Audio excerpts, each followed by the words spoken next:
Welcome student, Vidyasagar ইউনিভার্সিটির second সেমিস্টারে যারা পরীক্ষার জন্য প্রস্তুতি নিচ্ছ তাদের জন্য আমার প্যারাডাইস লস্ট এর জন্য যে ইম্পর্টেন্ট কোশ্চেনগুলো আমি সাজেস্ট করছি, তোমরা তোমাদের প্রস্তুতির জন্য অবশ্যই এগুলোকে করে রাখবে, কারণ এগুলো কিন্তু মোস্ট ইম্পর্টেন্ট কোশ্চেন। সেটিং হলে এগুলোই হবে, যদি না হয় তাহলে এখান থেকে কোনো কোশ্চেন পড়বে না। আমি বললাম দেখে নাও, প্যারাডাইস লস্ট থেকে আমার 10 মার্কসের জন্য যে কোশ্চেনগুলো বলছি সেটা হচ্ছে paradise Lost book 1 as an epic বা এপিক সেমিডি, এই টাইপের কোশ্চেন পড়তে পারে 10 মার্কসের জন্য।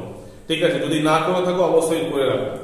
সেকেন্ড কোশ্চেন, ক্যারেক্টার অফ সাতান, সাতানের চরিত্র, সাতানকে কি হিরোইক ক্যারেক্টার বলা যায়? এই টাইপের লাইন তুলে বা ইনভার্টেড কমার মধ্যে দেখো কোশ্চেন দিতে পারে, আনসার কিন্তু সেম হবে, ক্যারেক্টার অফ সাতান।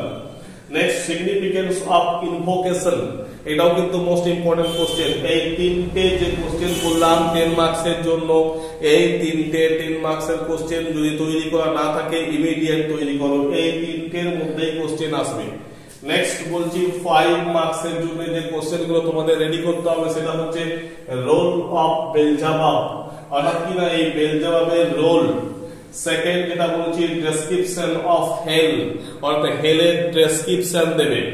নেক্সট হচ্ছে রোল অফ ম্যামন বা মোলাস, এই যে তিনটে ক্যারেক্টার টাইপ কোশ্চেন এবং ডেসক্রিপশন অফ হেল, এগুলো অতি অবশ্যই তোমাদেরকে করে রাখতে হবে 5 মার্কসের জন্য।